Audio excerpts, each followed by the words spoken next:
You just have to see it to believe it. And I just watch this and prepare yourself because it's really freaky.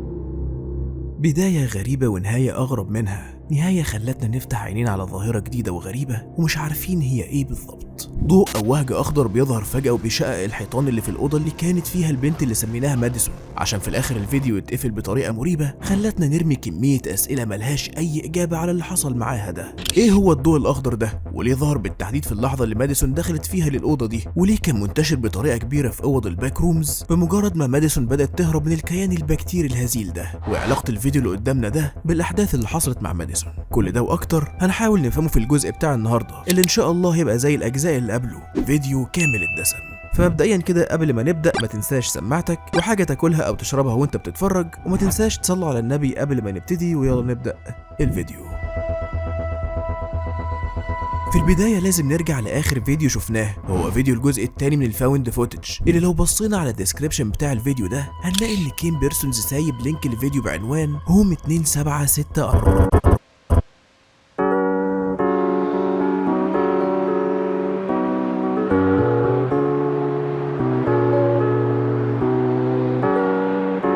بنلاحظ ان الفيديو عبارة عن حد بيصور او بيوثق يومه وهو رايح مكان معين تقريبا، وبنلاحظ برضو ان الموسيقى اللي شغالة ما فيهاش اي نوع من الغرابة او التوتر اللي ممكن يخليك مترقب او مستني حاجة مخيفة تظهر فجأة.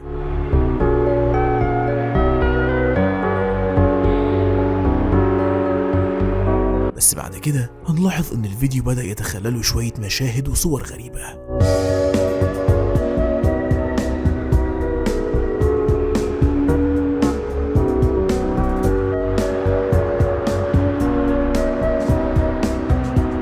بنشوف ان في مشهد ظهر فجأة لمجموعة دواير لونها اصفر وبيلفوا عكس اتجاه عقارب الساعة، ودي حرفيا من الصور الغامضة اللي كيم بيرسونز سابها في الفيديو ده كتلميح عميق شوية للباك رومز، بحيث لو ركزنا كويس في الدايرة اللي في المركز هنلاحظ انها بتحتوي على القارات اللي على كوكب الارض، ولو بصينا على الدوائر اللي بعد كده هنلاحظ انها عبارة عن دايرة من السحب وبعدها دايرة من النار ومكتوب عليها كلمات لاتينية. وبعد شوية بحث عن ايه اللي ممكن يكون المقصود من الشكل ده، فاعتقد انه بيرمز لنظام قديم لتصور شكل الكون، بحيث ان الارض بتكون هي المركز والشمس والقمر بيلفوا حواليها. وبالنسبة للكلمات اللاتينية دي فحاولت أترجم بعض بمناسبة إن الدوائر بتلف عكس عقارب الساعة، فيمكن يكون المقصد من الموضوع ده إن الباك رومز عبارة عن متاهات غير متناهية، وإن الزمن فيها بيمر بطريقة غير منطقية تماما. وعموما ممكن يكون كيم بيرسونز بيحاول يوصل لنا عن طريق المشهد ده إن الباك رومز عبارة عن بعد مرعب وغير منطقي تماما موجود في الكون ده، وإن البعد ده متصل ومترابط مع البعد بتاعنا بطريقة مش مفهومة، وإن المنظمة دي فتحت أبوابها على بعد مش جاهزين إن هم يتعاملوا معاه.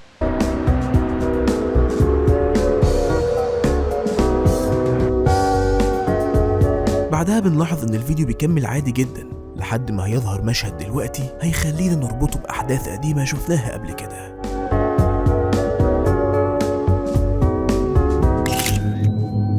قد يكون اللي ظاهر قدامك ده مجرد مشهد للبحر عادي جدا، ودي حقيقة فعلا، بس لو ركزنا كويس في السماء اللي فوق البحر دي هنلاحظ حاجة غريبة ومرعبة. في البداية ممكن تفكر انها عبارة عن مجرد تشويش او مجرد خطوط سودة مش مفهومة، بس خليني اساعدك تشوف المنظر المرعب اللي قدامك ده اللي انت مش واخد بالك منه. لو ركزت كويس في الخطوط اللي انا رسمها لك دي هنلاحظ ان المنظر ده عبارة عن شكل مشوه لوش بنت، ومش كده وبس، ده انا عايز اقول لك ان بنسبة 70% الوش ده هو نفس وش البنت اللي ظهرت في فيديو شفناه في جزء من الاجزاء اللي قبل كده. تعال ما افكرك، فاكر مشهد التلفزيون الغريب اللي ظهر في نهاية فيديو تشريح جثة نيكولاس بولتون؟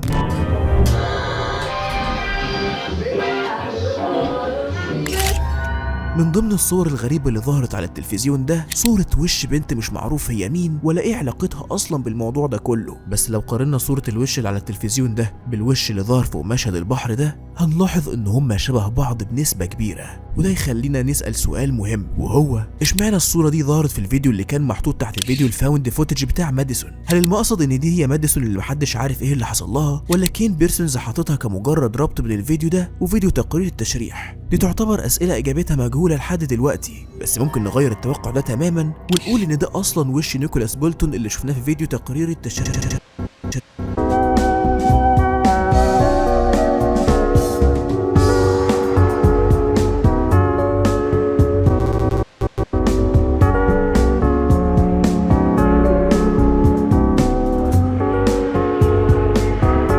بنلاحظ ان اللي بيصور الفيديو دلوقتي بدل ما هو كان ماشي بقى راكب في عربيه، وده يمكن يخلينا نشك بنسبه ضعيفه شويه في مصدر العربيه اللي كانت موجوده في الباك رومز، بما ان الفيديو ده كان موجود في الديسكريبشن بتاع الجزء الثاني من الفاوند فوتج.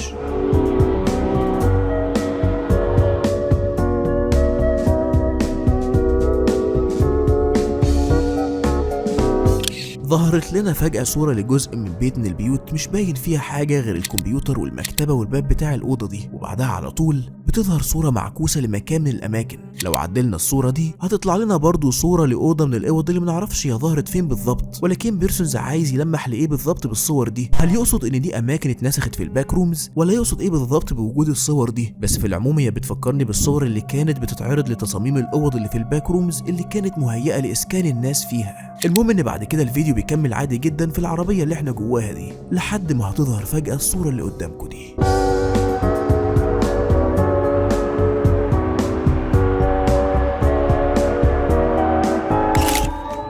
مش حاسس انك شفت المكان ده قبل كده؟ تعال ما افكرك. فاكر لما ماديسون مشيت ورا اثار الدم اللي كانت على الارض؟ حرفيا الأوضة اللي ماديسون دخلتها دي عبارة عن نسخة من الأوضة اللي في الصورة اللي قدامنا دي، اللي الظاهر كده إن الباك رومز ما نسختش منها غير الصورة أو الحاجز ده والباب اللي وراها. الظاهر كده إننا المفروض نفهم إن الصورة دي تعتبر دليل إن الباك رومز بتنسخ أماكن موجودة من الواقع جواها، وبتنسخها بطريقة مشوهة وغير منطقية تماما. بيرجع الفيديو كامل تاني بشكل عادي جدا، وبيعرض لنا أماكن مختلفة متصورة بواسطة الشخص المجهول ده.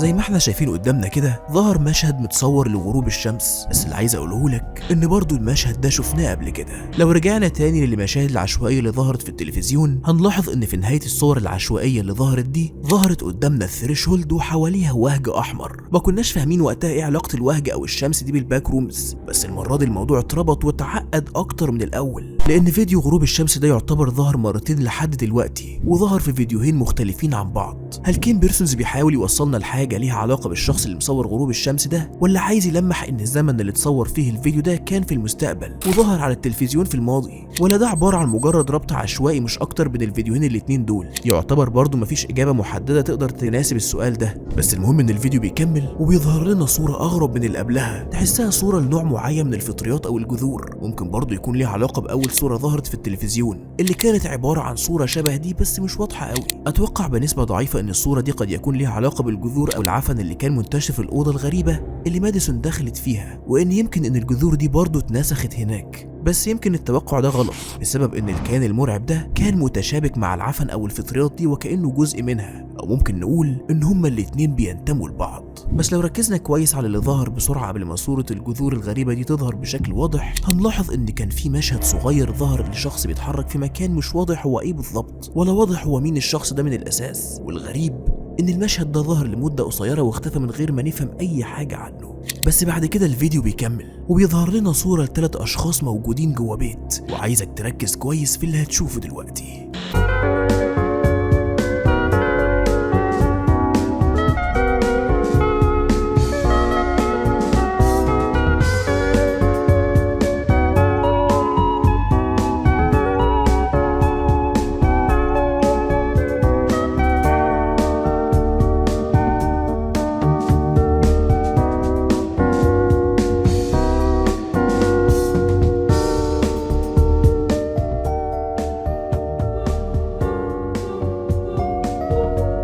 للمرة الثالثة في الفيديو ده كين بيرسونز بيوضح لنا ان الباك رومز بتنسخ العالم الواقعي جواها. الصورة اللي قدامنا دي نفس الصورة اللي ماديسون كانت واقفة قدامها قبل ما الكيان المرعب ده يبدأ يهاجمها، وهنلاحظ انها منسوخة بالظبط زي ما هي موجودة في البيت كده، غير الثلاث اشخاص اللي كانوا واقفين قدام البيانو في البيت ده اللي مش معروف هم مين بالظبط. هل هي مجرد لقطة القصد منها اننا نلاحظ ان الصورة اللي متعلقة على الحيطة دي هي نفسها اللي كانت موجودة او منسوخ في الباك رومز من غير ما نهتم بمين الناس دول، ولا دول اشخاص ليهم علاقة بصور الناس المفقودين اللي كانت متعلقة ومرمية في كل حتة في الشوارع؟ وايا كانت الاجابة فاحنا دلوقتي عرفنا كده مصدر الصورة اللي ماديسون شافتها دي، وهو البيت اللي قدامنا في الفيديو ده.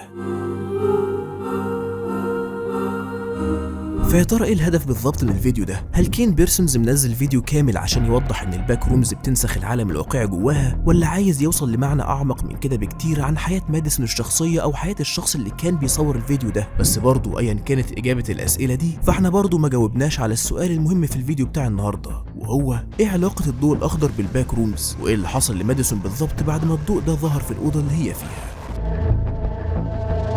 عشان نقدر نجاوب على السؤال ده هنضطر نتفرج على الفيديو اللي قدامنا ده واللي بعنوان Overflow، واللي معناها تجاوز.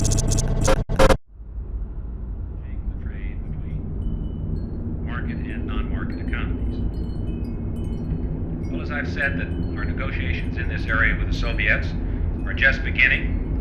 Commerce Secretary Peterson returned yesterday from 2 weeks, mostly in Moscow, but also from Warsaw, during which time very considerable progress was made. We're narrowing our differences, which have kept us from settling our Lend-Lease debt for 25 years. And the good faith which the Soviets would demonstrate by settling the debt would set the stage for a presidential order permitting Exim Bank credits for sales to the Soviets. And it would also open the way for a presidential request of the Congress that denies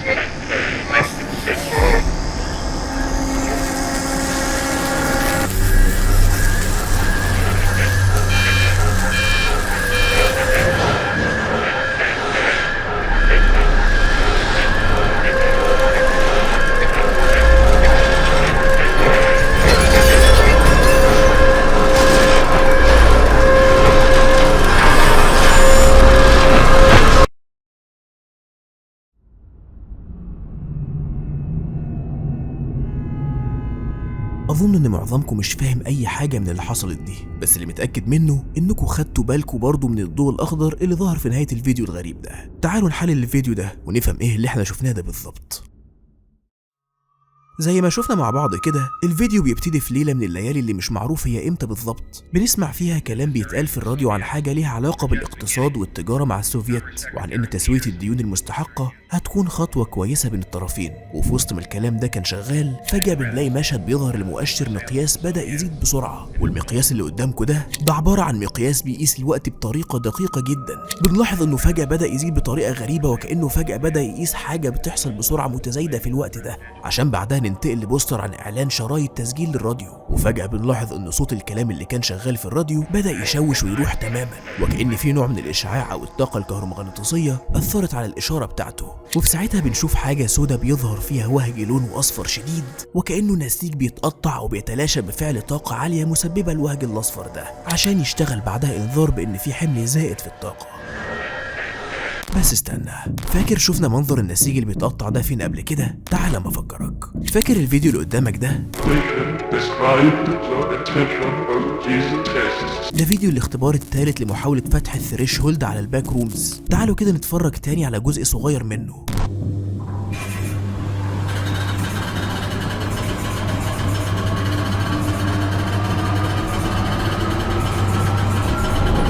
مش الوهج الاصفر اللي قدامنا ده هو نفسه اللي احنا لسه شايفينه من شويه؟ وبرضه نفس الوهج الاصفر ده هنلاقيه في فيديو الاتصال الاول لما نجحوا ان هم يفتحوا الثريش هولد اول مره على الباك رومز.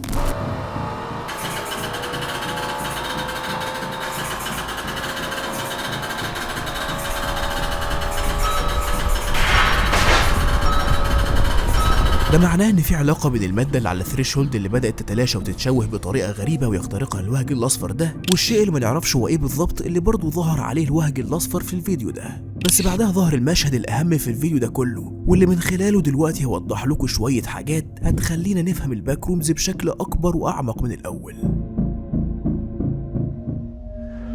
بعد ما صفارة انذار الحمل الزائد في الطاقة اشتغلت، المشهد انتقل لتقريبا مكتب من المكاتب اللي كان متعلق على الحيطة بتاعتها أوراق كتير، منهم ورقة عبارة عن خريطة للولايات المتحدة الأمريكية، وورق تاني متعلق عبارة عن صور مش واضحة. بس من ضمن الورق المهم اللي كان متعلق هما الورقتين اللي قدامنا دول، اللي لما الصورة قربت منهم لاحظنا ان في وهج أخضر شديد بيشع عليهم، والصوت بدأ يشتد وكأن في طاقة عالية بتنبعث من حاجة معينة موجودة جنب المكتب ده، وبنسمع صوت إزاز كتير بيتكسر. وفي نهاية المشهد بنقرب جدا من الورقة اللي كان مكتوب عليها توقيع ايفن بيك بتاريخ 2/8 لسنة 1972. وبعد المشهد ده بتظهر لنا صورة غريبة، صورة السماء اللي كانت في أول الفيديو، بس المرة دي بنلاحظ إن جزء منها معكوس وكأن في مراية عكس صورة السماء. السر في مشهد الضوء الأخضر ده، واللي تقريبا هيكشف عن سر مهم من أسرار اكتشاف الباك رومز، هو الورق اللي قدامنا ده، بحيث إن بعد شوية بحث عن الكلام المكتوب في الورق ده وترجمة بعضه وصلت للمعلومات الغريبة دي اللي لازم تركز فيها كويس. الورق ده بيتكلم عن دراسة أو بحث عن استخدام عنصر كيميائي نادر الوجود اسمه التيليريوم، وده عبارة عن عنصر شبه موصل ممكن يتم استخدامه في المواد العازلة، وعشان كده كان مكتوب ان هم بيجروا اختبار الخواص العازلة لمادة زجاجية بتحتوي على عنصر التيليريوم ده، ولاحظوا ان ثابت العازل الكهربي كان بيزيد بشكل كبير كل ما يزودوا نسبة وجود العنصر ده في المادة الزجاجية دي، وعلى ما اعتقد ده معناه ان العنصر ده بيتفاعل بشكل غير منطقي مع الموجات الكهرومغناطيسية. الظاهر كده ان هم كانوا بيحاولوا يصنعوا مواد عازلة جديدة عشان يستخدموها في أجهزة اتصالات متطورة أو في الرادارات أو في مشروع حكومي سري مثلا معمول عشان يتم استخدامه ضد السوفييت. بس المهم اننا قدرنا نستنتج نقطتين مهمين دلوقتي، وهما ان في اختبار كان بيتعمل على مادة زجاجية فيها عنصر التيليريوم، وان عنصر التيليريوم ده بيتأثر بشكل غير متوقع بزيادة الطاقة الكهرومغناطيسية. بس لو ركزنا في الصوت بتاع الفيديو كويس هنلاحظ ان في صوت ازاز كان بيتكسر. ظهر كده ان عنصر التيليريوم اتعرض لكميه ضخمه من الطاقه الكهرومغناطيسيه في الوقت ده، وعشان كده هنضطر نسال سؤال مهم، وهو ايه مصدر الطاقه المهوله دي اللي شوشت على جهاز الراديو وفي نفس الوقت خلت عنصر التيليريوم يتفاعل بطريقه غير منطقيه لدرجه انه كسر الازاز اللي كان فيه. تعال اما اعرفك على اجابه السؤال ده اللي حرفيا هتخليك قاعد مذهول من طريقه كيم بيرسونز في ربط الاحداث الواقعيه بالباك رومز. لو رجعنا بصينا في تاريخ توقيع الورقة دي بواسطة ايفن بيك هنلاقي ان التوقيع ده كان في يوم 2/8 سنة 1972، ولو بحثنا كويس عن الكوارث الطبيعية اللي حصلت في اليوم ده هنلاقي ان في سلسلة من العواصف الشمسية القوية حصلت في اليوم ده. عواصف شمسية قوية تسببت في ارسال كمية ضخمة من الموجات الكهرومغناطيسية بشكل مباشر لكوكب الارض، واللي تسببت في حدوث تشويش واضطرابات في شبكات الكهرباء والاتصالات، وده معناه ان المتسبب في ان عنصر التيليريوم يكتسب الطاقة دي هي العواصف الشمسية. تعالوا بقى نرجع نربط الأحداث دي كلها ببعضها ونفسرها بالترتيب وبشكل واضح. في يوم 2/8 سنة 1972 كوكب الأرض تعرض لكمية ضخمة ومهولة من الطاقة الكهرومغناطيسية اللي كان سببها سلسلة من العواصف الشمسية العنيفة، واللي أثرت على شبكات الاتصال والكهرباء وتسببت في انقطاعها تماما. وعشان كده في أول الفيديو سمعنا صوت الراديو بدأ يشوش، بس في ساعتها عنصر التيليريوم اللي كان منضاف مع مادة زجاجية بغرض استخدامه في المواد العازلة بدأ يمتص الكم الكبير ده من الطاقة الكهرومغناطيسية، واللي تسبب في إن العنصر بدأ يتفاعل بطريقة غير منطقية تماما، وكأن في حاجة حصلت في البنية الذرية بتاعته خلته يتسبب في انهيار نسيج الزمكان من حواليه، وده تسبب في ان إبرة المقياس بدأت تتزايد بشكل سريع وكأنها بدأت تستقبل قرايات متسارعة بتحصل في الزمن. وبامتصاص الكمية الضخمة دي من الطاقة اللي تسببت عن طريق الصدفة البحتة ان العنصر يتصرف بشكل غير منطقي ويبدأ في تمزيق نسيج الزمكان اللي كان فيه، واللي لاحظناه في مشهد الوهج الأصفر. ابتدت صفارات الإنذار تصفر بسبب الحمل المتزايد من الطاقة دي، وبدأ العنصر يتمدد ويغير من النسيج من حواليه ويكسر الإزاز اللي كان فيه، اللي من بعدها حصل وظهر التوهج الأخضر اللي غالبا أتوقع بنسبة كبيرة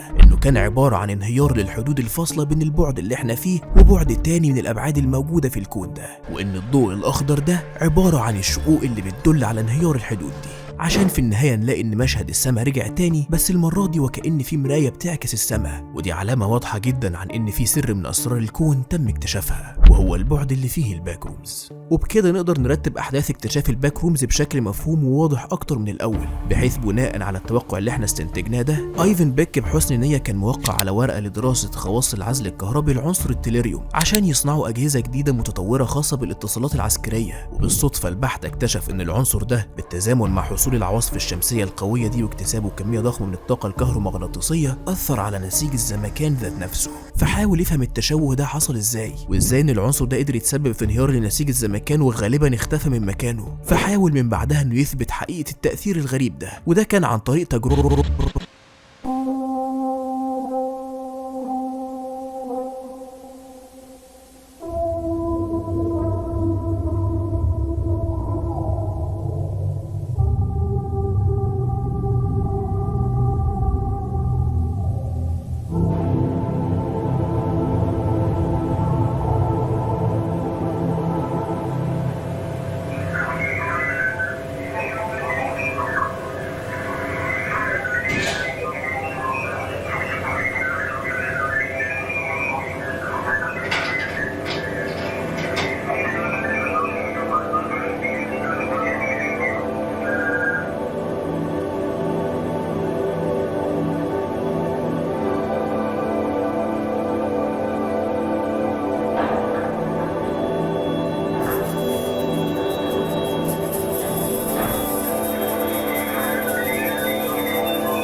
ايفن بيك ما سكتش لما شاف الخواص الغريبة بتاعة العنصر ده، فقرر انه يحاول يعيد نفس الاحداث بس المرة دي جوه الظروف معملية، وبالتحديد في مختبر اوك ريدج المتخصص في الطاقة. وزي ما شفنا قدامنا كده كان في كورة رصاصية موجودة وسط كمية اجهزة غريبة متوجهة ناحيتها. الظاهر كده ان الاجهزة دي هتكون مصدر الطاقة الكهرومغناطيسية اللي تتوجه على الكورة دي، اللي اتوقع بنسبة كبيرة انها مصنوعة من عنصر التليريوم. وبعد ما الجهاز بدأ يشتغل والطاقة بدأت تتوجه للكورة في تزايد مستمر، لاحظنا ان في وهج اصفر وشرار خرج من الكورة، عشان في النهاية نلاحظ انها اختفت من مكانها وكأنها انتقلت لبعد تاني خالص. وبالمناسبة التجربة دي تمت في تاريخ 10/5 سنة 1982، يعني بعد حوالي 10 سنين من الاكتشاف الغريب اللي ايفن بيك اكتشفه عن عنصر التليريوم. ومن بعد الموقف ده تأسست منظمة كاملة تخصصت في دراسة البعد ده، منظمة اتسمت ايسينك. اشتغلوا على دراسة مشروع اسمه KV-31، واللي كانوا بيسموا الاختبارات اللي بتتم عليه باختبار التشويه المغناطيسي منخفض القرب.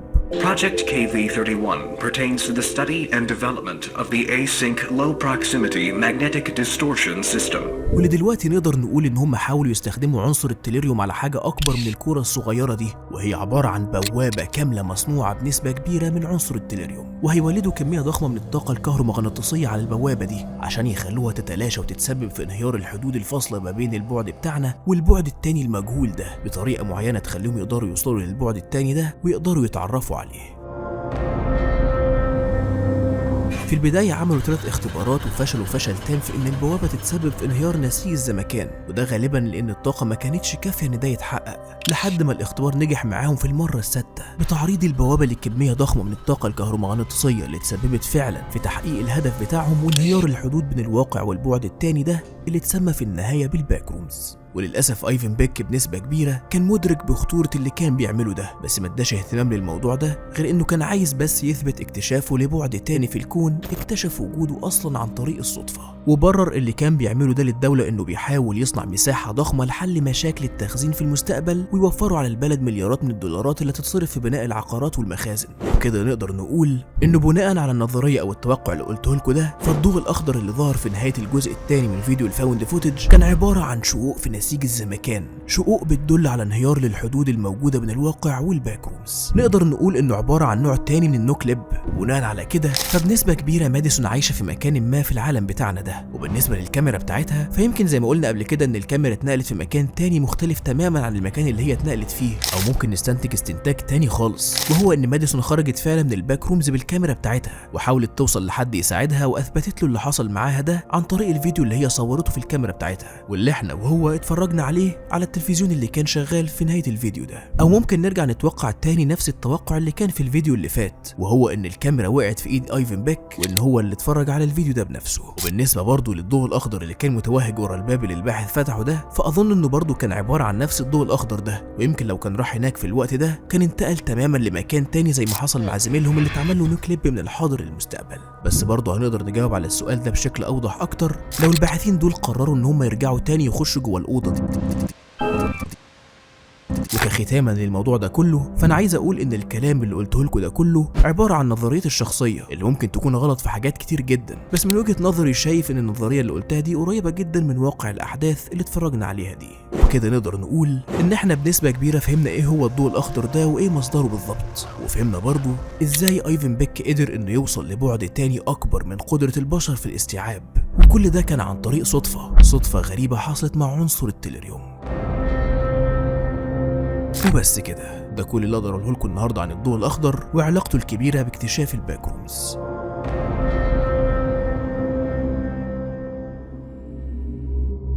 فيا ترى ايه الاحداث اللي هنعرفها بعد كده؟ هل المنظمه هتبعت بعثه استكشافيه تانية عشان يعرفوا ايه اللي كان ورا الباب الخشبي ده؟ ويا ترى ايه اللي حصل للباحث اللي كان اسمه بيتر تنش اللي ظهر فجاه في المستقبل بعد ما المنظمه اكتشفت انه لسه حي؟ وايه حكايه الجزء الثالث من الفاوند فوتج اللي حرفيا عباره عن فيديو مدته 45 دقيقه؟ الظاهر كده ان الجزء ده المره دي هيبقى مليان كميه احداث جديده ما شفناش قبل كده في الباك رومز، والظاهر برضه انه هيبقى من الاجزاء الثقيله في الشغل عليها. وقبل ما اقول جمله النهايه، فحابب اقولك ان الفيديو اللي انت بتتفرج عليه حاليا ده خد وقت كبير مني في تحليله وترجمته وكتابته ومونتاجه بطريقه دقيقه ومظبوطه، وبتتم مراجعته اكتر من مره عشان في النهايه اقدر اطلع لك فيديو باقل نسبه اغلاط ممكنه، وفي نفس الوقت يكون مرضي ومشبع ليك انت كمشاهد. فما تنساش تقول رايك في الفيديو وتتناقش معايا عن الاحداث اللي انت اتفرجت عليها دي، لان الكلام ده بيفرق معايا وبتوصل لي رساله ان انت فهمت الفيديو واتفرجت عليه بكل اهتمام. وفي النهاية أحب أقولك خلي بالك من نفسك، وخلي بالك من الأماكن اللي أنت بتقف فيها، لأن ممكن بكل بساطة تقف في مكان غلط ويحصل لك نوكليب وينتهي بيك المطاف وحيد ومستني موتك في الباك رومز.